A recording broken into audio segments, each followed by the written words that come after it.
मुख्य समाचारों के बाद अब खबरें विस्तार से। केंद्रीय खेल राज्य मंत्री रक्षा निखिल खड़से ने रायपुर, जगदलपुर और सरगुजा में 25 मार्च से 3 अप्रैल 2026 तक आयोजित होने वाले खेलो इंडिया ट्राइबल गेम्स 2026 के पहले संस्करण के आयोजन स्थलों का दौरा किया और इस पहल को आदिवासी सशक्तिकरण, जमीनी स्तर पर प्रतिभा की पहचान और खेलों के माध्यम से राष्ट्र निर्माण के लिए एक परिवर्तनकारी मंच बताया। KITG के पहले संस्करण में 9 खेल विधाओं में लगभग 3,800 प्रतिभागियों ने भाग लिया है, जिसमें एथलीट, कोच और अधिकारी शामिल हैं। इसमें 7 पदक खेल और 2 प्रदर्शन खेल शामिल हैं और 106 स्वर्ण पदक दांव पर हैं। इस आयोजन का शुभंकर मोरवीर भारत के 700 से अधिक आदिवासी समुदायों के साहस, गौरव और शौर्य का प्रतीक है। मीडिया से चर्चा के दौरान खेल राज्य मंत्री रक्षा निखिल खड़से ने कहा कि खेल केवल एक प्रतिस्पर्धी गतिविधि नहीं है, बल्कि सशक्तिकरण, आत्मविश्वास निर्माण, राष्ट्रीय एकता का एक शक्तिशाली साधन है। उन्होंने कहा कि खेलो इंडिया ट्राइबल गेम्स भारत की खेल विरासत को पुनर्जीवित करने, आदिवासी युवाओं को सशक्त बनाने, एक ऐसे भारत का निर्माण करने का एक सामाजिक आंदोलन है जहां हर गांव में एक चैंपियन हो। उन्होंने ये भी कहा कि बस्तर ओलंपिक और सरगुजा ओलंपिक जैसी पारंपरिक खेल पहले आदिवासी क्षेत्रों में पहले से मौजूद मजबूत और जीवंत जमीनी स्तर की खेल संस्कृति को दर्शाते हुए ये खेल मौजूदा प्रतिभाओं को पहचानने और प्रेषित करने का एक संस्थागत मार्ग प्रदान करने की बात कही। सबसे पहले मैं आदरणीय प्रधानमंत्री जी को और हमारे गृह मंत्री को अमित शाह जी को धन्यवाद देना चाहूँगी और खास करके हमारे छत्तीसगढ़ के CM सर को भी मैं धन्यवाद देना चाहूँगी कि इस तरह का एक अच्छा आयोजन करवाने के लिए हमें स्पोर्ट्स मंत्रालय को एक मौका दिया और एक मुझे लगता है कि एक काफ़ी इम्पोर्टेंट ये इवेंट है, क्योंकि जब हम बात करते छत्तीसगढ़ को लेके और जिस तरह से हमारे होम मिनिस्टर ने लोकसभा में 2 दिन पहले ही स्टेटमेंट दिया है कि 100% हमने नक्सलवादी यहाँ से ख़त्म कर दिया है, तो मुझे लगता है कि छत्तीसगढ़ की युवाओं के लिए और यहाँ के लोगों के लिए और उसके साथ ही देश में हमारे जितने भी ट्राइबल कम्युनिटी है उनके लिए एक अच्छा मौका है इस ट्राइबल गेम के माध्यम से मिला है, एक अच्छा प्लेटफॉर्म इन्हें मिला है। क्योंकि जो एक ट्राइबल में हम बोल सकते, ट्राइबल लोगों में हम बोल सकते, युवाओं में बोल सकते हैं कि जो उनके एनर्जी है और जो उनका एक हम बोल सकते जो पैशन है वो खेल के माध्यम से हम कैसे आगे लेके जा सकते हैं और ये खिलाड़ी आगे चल के हमारे देश के लिए किस तरह से खेल पाएंगे, इसलिए पूरा प्रयास भारत सरकार की तरफ से खेल मंत्रालय के माध्यम से हम करने के लिए कोशिश कर रहे हैं। काफ़ी अच्छा रिस्पांस यहाँ पे सभी खिलाड़ियों के माध्यम से यहाँ पे देखने के लिए मिला और मुझे लगता है कि डेफिनेटली इसमें से ही ऐसे कई खिलाड़ी रहेंगे कि जो आगे चल के हमारे देश के लिए ओलंपिक में, एशियन गेम में, कॉमनवेल्थ गेम में वो खेल पाएंगे। और ये काफ़ी एक बड़ा मूवमेंट तब रहेगा कि छत्तीसगढ़ का एक एथलीट या एक नहीं और एक से भी ज़्यादा एथलीट्स भविष्य में हमारे देश के लिए खेलेंगे। जांजगीर चांपा जिले के अकलतरा थाना क्षेत्र से एक गंभीर और चिंताजनक मामला सामने आया है, जहां एक युवक ने पुलिस विभाग में पदस्थ आरक्षक पर ही प्रताड़ना और धमकी देने के गंभीर आरोप लगाए हैं। मिली जानकारी के अनुसार अकलतरा क्षेत्र में रहने वाले प्रार्थी करण ने आरक्षक गौकरण राय पर आरोप लगाते हुए बताया कि उसने कुछ दिन पहले इलाके में अवैध शराब बिक्री की सूचना पुलिस को दी थी। शिकायत के आधार पर पुलिस ने कार्यवाही करते हुए इतवारी नामक व्यक्ति के ठिकाने पर दबिश दी थी, जहां से बड़ी मात्रा में शराब जब्त कर आरोपी को गिरफ्तार किया गया और न्यायिक रिमांड पर जेल भेजा गया। लेकिन इस कार्यवाही के बाद मामला नया मोड़ लेता नजर आया। प्रार्थी का आरोप है कि गिरफ्तार आरोपी इतवारी अकलतरा थाने में पदस्थ आरक्षक गौकरण राय का रिश्तेदार निकला। इसी बात को लेकर आरक्षक गौकरण राय कथित तौर पर कारण से नाराज हो गए और उसे लगातार परेशान करने लगा। प्रार्थी का कहना है कि आरक्षक ने सिर्फ उसे झूठे मामले में फंसाने की धमकी दे रहा है, बल्कि उसके साथ अभद्र भाषा का इस्तेमाल करते हुए गाली गलौज भी कर रहा है। इससे परेशान होकर करण ने पूरे मामले की शिकायत उच्च अधिकारियों से करने का फैसला लिया। इसी कड़ी में प्रार्थी ने मामले की लिखित शिकायत IG राम गोपाल गर्ग से की है और निष्पक्ष जांच की मांग की है। अब देखने वाली बात यह होगी कि इस पूरे मामले में पुलिस विभाग क्या रुख अपनाता है और क्या आरोपों की निष्पक्ष जांच कर पीड़ित को न्याय दिलाया जाता है या नहीं। फिलहाल इस मामले में पुलिस की कार्यप्रणाली और जवाबदेही पर कई सवाल खड़े कर दिए हैं। मैं दारू से आया था शिकायत करने के लिए। मैं पुलिस को फ़ोन किया था, तो गया वहाँ पास। उसके बाद दारू पकड़ा गया, तो एक उसका है एक पुलिस वाला, उसका मोशन निकल गया। तो उसका बाद 4 दिन के बाद वो जेल चल दिया। तो उसका बाद मेरे को घर आया, तब वो बोला धमकाया चमकाया है, जेल भेज दूंगी 50 लीटर में। गौकरण राय पुलिस है, सिपाही पकड़ा था हमें, उसका मोशन निकल गया। उसके बाद मेरे को थक भुरसा से बूता करने के लिए बुलाया थाना में, तो गया बूता करने के लिए। उसके बाद मेरे को बोला था मेरे मौसा को पकड़वा दिया बे, जेल भेज दूंगे करके बोल रहा था। गौकरण राय आया था शिकायत करने के लिए। कहाँ कार्रवाई करेंगे बोलो, किसके ऊपर? उसके गौकरण के ऊपर, राय के ऊपर। न्यायधानी बिलासपुर के ग्राम भरनी से एक बड़ा और चौंकाने वाला मामला सामने आया है, जहां सरकारी जमीन हड़पने के गंभीर आरोपों ने प्रशासनिक व्यवस्था पर सवाल खड़े कर दिए हैं। दरअसल गांव में पदस्थ कोटवार वीरेंद्र गंधर्व पर आरोप है कि उन्होंने पटवारी से मिलीभगत कर सरकारी जमीनों का अवैध नामांतरण करा लिया। ग्रामीणों का कहना है कि कोटवार ने अपनी पत्नी और रिश्तेदारों के नाम पर बेशकीमती जमीन दर्ज कराई है। आरोप है कि खसरा नंबर 102/3, 99/1, 307/2 और 389 जैसी कई जमीनें उनके भांजे के नाम कर दी गई, जबकि कुछ जमीनें पत्नी के नाम पर चढ़ाई गई। सबसे हैरान करने वाली बात यह है कि सिंचाई विभाग का तालाब जो सार्वजनिक उपयोग के लिए था, उसे भी कथित तौर पर अपने नाम दर्ज करा लिया गया। इस तालाब पर पहले मनरेगा के तहत काम भी हो चुका है। ग्रामीणों का आरोप है कि आरोपी कोटवार इन जमीनों पर खेती कर शासन को आर्थिक नुकसान पहुंचा रहा है।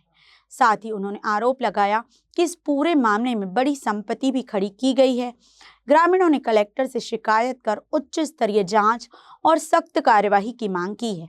अब देखना होगा कि प्रशासन इस गंभीर मामले में क्या कदम उठाता है। हम लोग अभी कलेक्टर सर के पास आए समस्या लेके, जो भूमिहीन का पात्रता था 270 लोग हमारे यहाँ पात्र थे, जिसमें से 116 लोगों को अपात्र घोषित कर दिया गया है पटवारी और कोटवार के द्वारा। क्यों पात्र घोषित किए गए? पटवारी कोटवार से जानकारी मांगी कि किसके पास जमीन है कि नहीं है करके, तो कोटवार जिसके पास जैसे घर बना है तो मकान की जानकारी दिया कि इसके पास मकान है। तो भाई कृषि भूमि में तो मकान की कोई जरूरत ही नहीं है, उसमें तो जो खेती किसानी होता है उसकी जरूरत है। तो इसके पास मकान है करके उसको अपात्र घोषित कर दिया, और जो मृत है उनको पात्र घोषित करके उनका पेमेंट निकाला गया। समस्या लेके आए हैं भैया कि अपने ग्राम पंचायत भरनी में कोटवार के द्वारा अवैध सरकारी जमीन को लगानी करके पटवारी दोनों साठ गांठ करके अपने नाम से चढ़ा लिया गया है। अपने बीवी के नाम से, अपने बहन, अपने भांचा, ये सब के नाम से चढ़ा जमीन को बिक्री नामक किया जा रहा है। ये बहुत वर्षों से चला आ रहा है और जमीन को बेच के करोड़पति बन चुका है कोटवार हम लोग के यहाँ। जमीन को बेच भी दिया है, जमीन को बिक्री भी किया और कुछ जमीन है सरकारी जमीन है उसको भी उनके नाम से बताया जा रहा है। कोटवारी जमीन से धान बिक्री भी किया जा रहा है। कोटवारी जमीन जो मिलता नहीं है, दो तीन अपने नाम से लगा सरकारी जमीन कोटवारी जमीन है करके चढ़ा लिया है, और उसमें धान भी बिक्री हो रहा है पंजीयन करवा के, पटवारी दोनों साठ गांठ करके। और उस जगह पे जहाँ पटवारी जमीन मिला वहाँ धान भी नहीं लगता, लेकिन उसका धान बिक्री हो रहा है।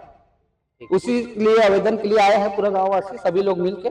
जिले के पचपेड़ी थाना क्षेत्र के ग्राम बिनौरी में मंगलवार शाम हुए दर्दनाक सड़क हादसे के बाद बुधवार को मृतक के पोस्टमार्टम के पश्चात परिजनों ने घटनास्थल बिनौरी में दोपहर लगभग 1 बजे के आसपास परिजनों और ग्रामीणों का आक्रोश फूट पड़ा।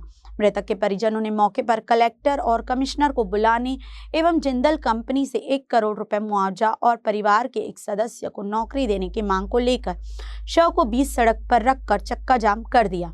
मौके पर पचपेड़ी थाना प्रभारी और तहसीलदार पहुंचकर परिजनों को समझाइश देने में जुटे हुए हैं। गौरतलब है कि मंगलवार शाम करीब 5 बजे पचपेड़ी की ओर से गिट्टी लोड कर मल्हार मस्तूरी की ओर जा रही ट्रेलर क्रमांक CG12BG 9174 के सामने से आ रही बाइक क्रमांक CG22 AB7460 को जोरदार टक्कर मार दी।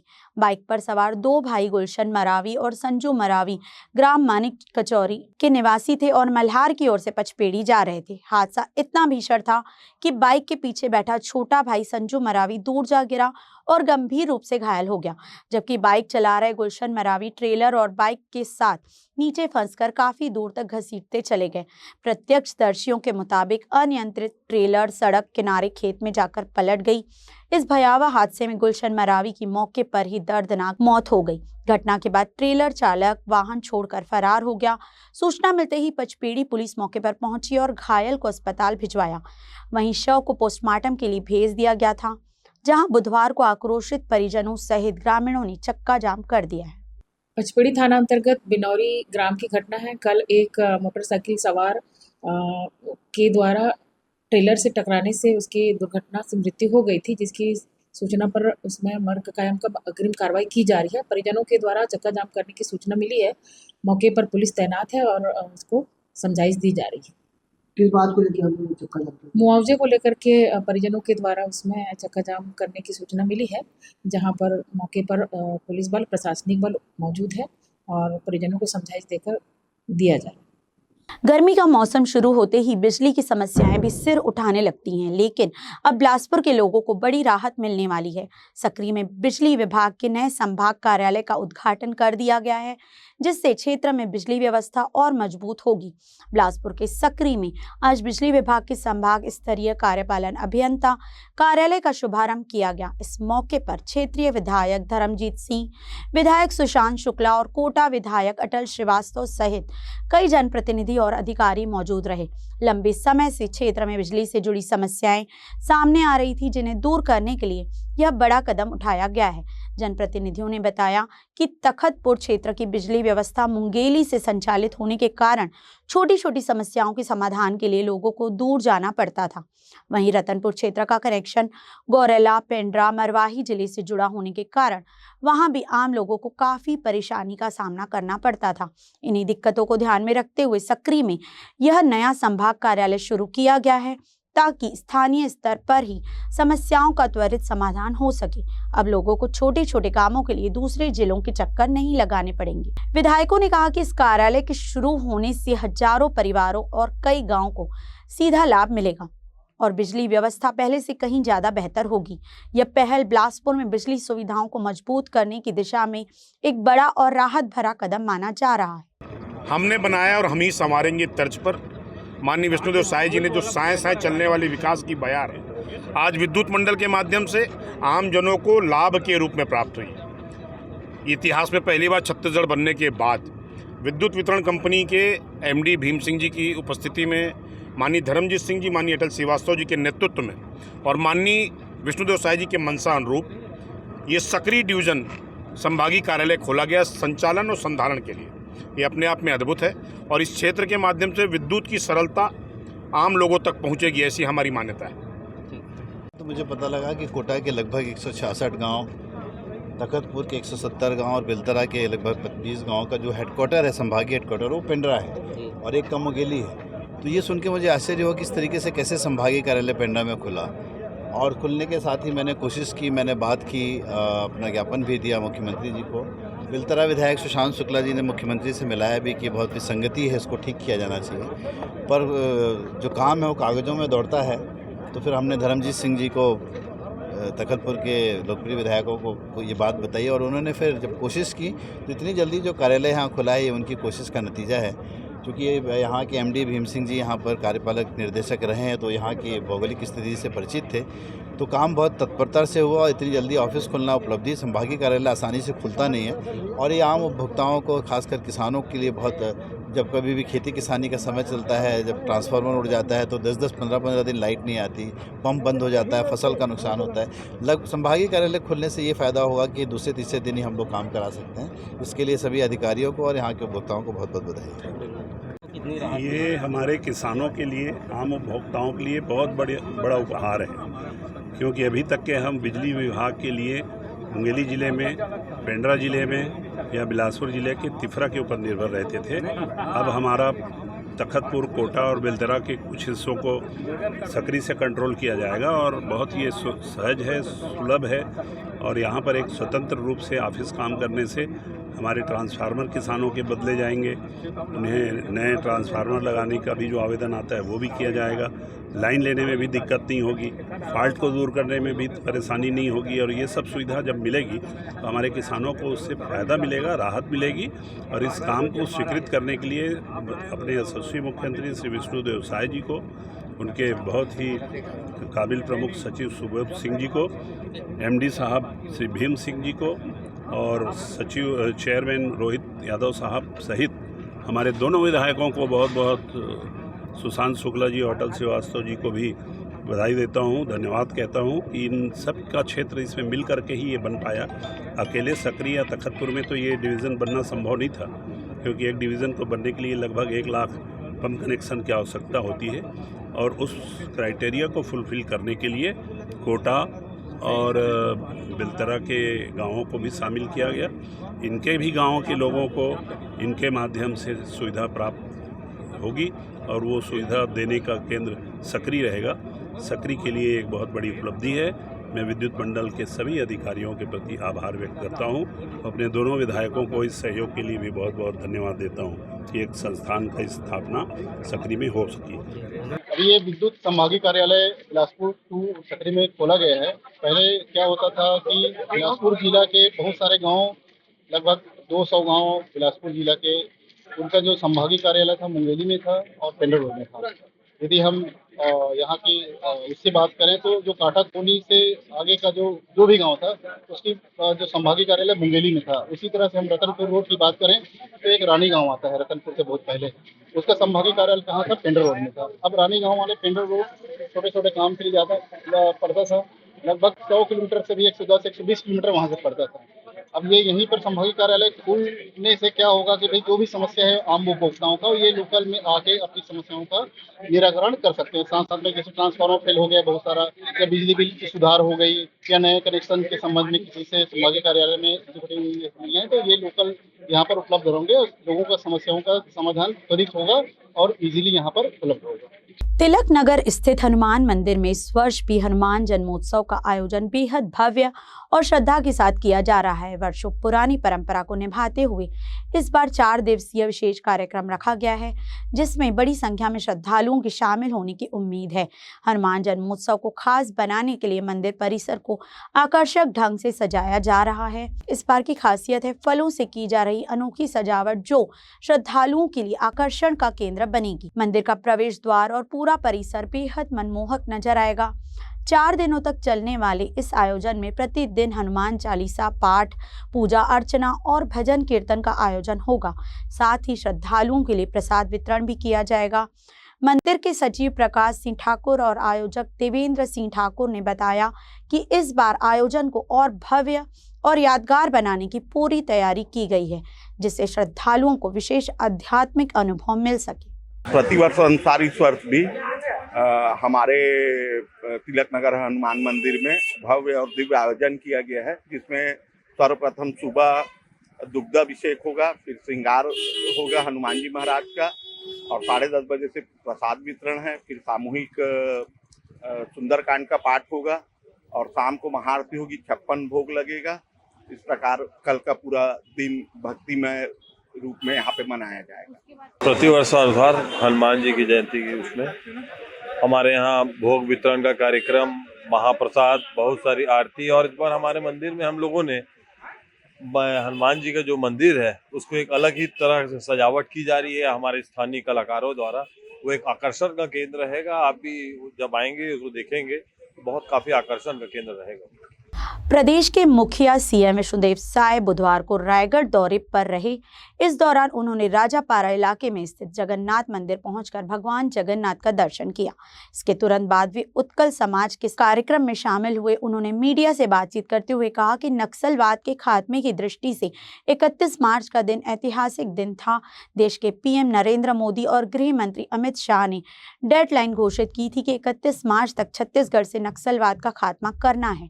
उनके मंशानुरूप जवानों ने अदम्य साहस का परिचय दिया और छत्तीसगढ़ नक्सल मुक्त हुआ है। समूचा छत्तीसगढ़ इसके लिए पीएम नरेंद्र मोदी और गृह मंत्री अमित शाह का आभारी है।